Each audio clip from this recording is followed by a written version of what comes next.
Welcome. Today we're going to show you how to change the Valorant server region in seconds. This method will help you to queue in different server regions and will help you to start your games faster. So how to actually do that? So the first and easiest method to change your Valorant game server is simply to launch the game under the Play tab and select the server you want to queue for. However, this method is only applicable when you want to queue for a different server. So the second method lets you to transfer your game region to any region of your choice. So how to do that?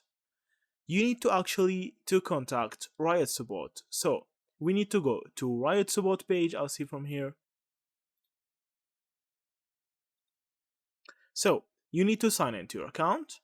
After you've signed into your account, you can contact to Riot support and tell them that you want to change your region.